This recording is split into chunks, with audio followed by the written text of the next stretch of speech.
I've recently bought a new book called Greta and the Giants, and it's all about Greta Thunberg's stand to save the world.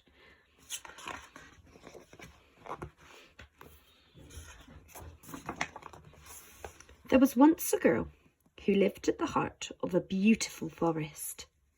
Her name was Greta. One morning, things weren't quite as they should be.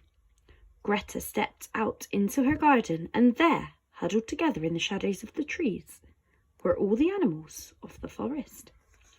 A soft, silvery brown wolf stepped forward with his tail low to the ground. "Please help us," he whispered. "The forest is broken, and we don't know where to go. The giants are ruining our home."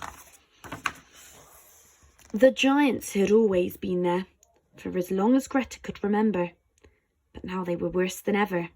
They were huge lumbering oafs, and they were always busy. They chopped down trees to build homes. Then they chopped down more trees and built bigger homes. The houses grew into towns, and towns grew into cities. They built factories and shops and cars and planes. They worked all day and all night, until eventually there was hardly any forest left. Who do you think the giants could be? But the greedy giants had forgotten how wonderful the forest was. They didn't see all the little birds and bugs and butterflies and bears that trembled in the shadows. And no one told them to stop, because everyone was scared of them. "Will you help us?" said the wolf. Greta looked around her. The animals looked tired and sad. She had to help them. But how? Then Greta had an idea. The next morning, Greta went to the middle of the forest and waited for the giants to come. She stood alone, holding a big sign. The sign said, "Stop." She waited and waited. On the first day, the giants didn't see her and lumbered on by. And on the second and third too. But on the fourth day, something strange happened. A little boy who had been watching Greta made a sign and came and sat down next to her.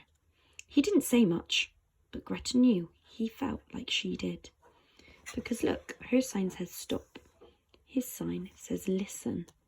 So they both feel similar. Soon, more people and animals saw what they were doing and joined in too. "We live here.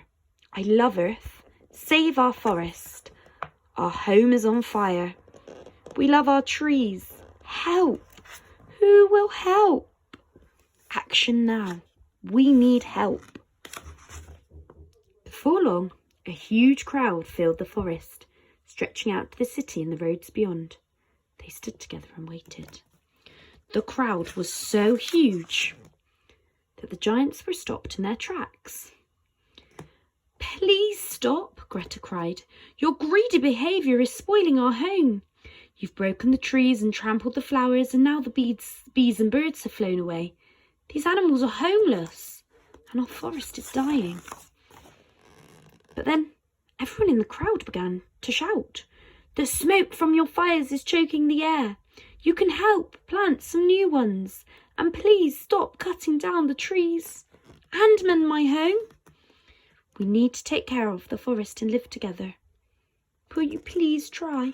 they all said. The giants shuffled and fidgeted and stomped their feet on the ground.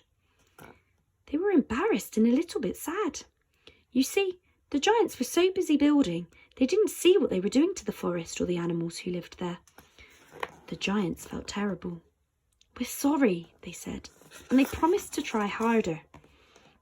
So from that day on, the greedy giants weren't so greedy.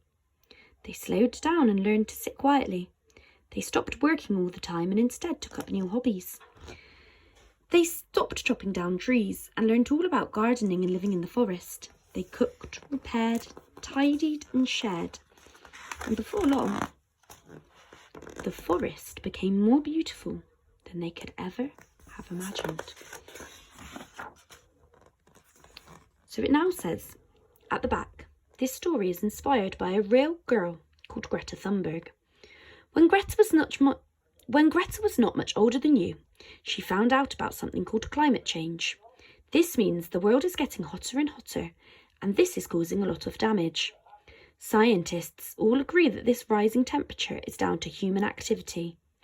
When we burn coal, oil, and gas, called fossil fuels, something called carbon dioxide is released into the air, and this makes the world warm up.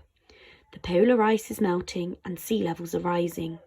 Forests are being chopped down and animals are left homeless. The Earth is already 1 degree Celsius hotter than it used to be.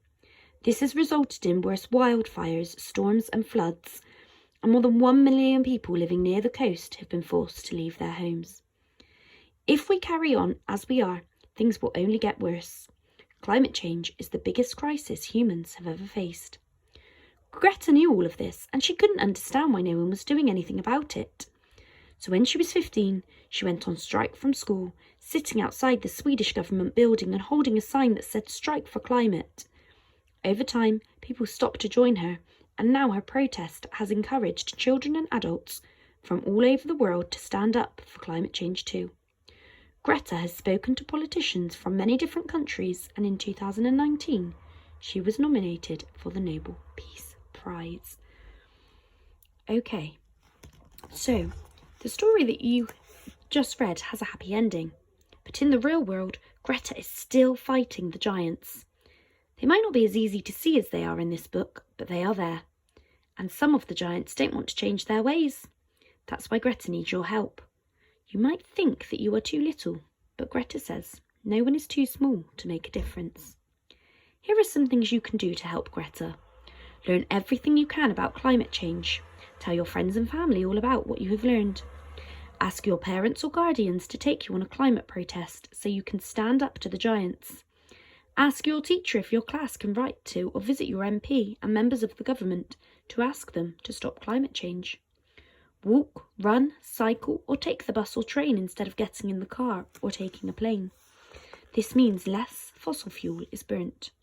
Try to get your family to eat less meat. Ask your parents or guardian to buy food made nearby instead of from a faraway country. Look after the things you have. Mend them when they are broken instead of buying new things. Share them with your friends when you've finished with them. You might think that it won't make a difference, but if we all work together, we can change the world.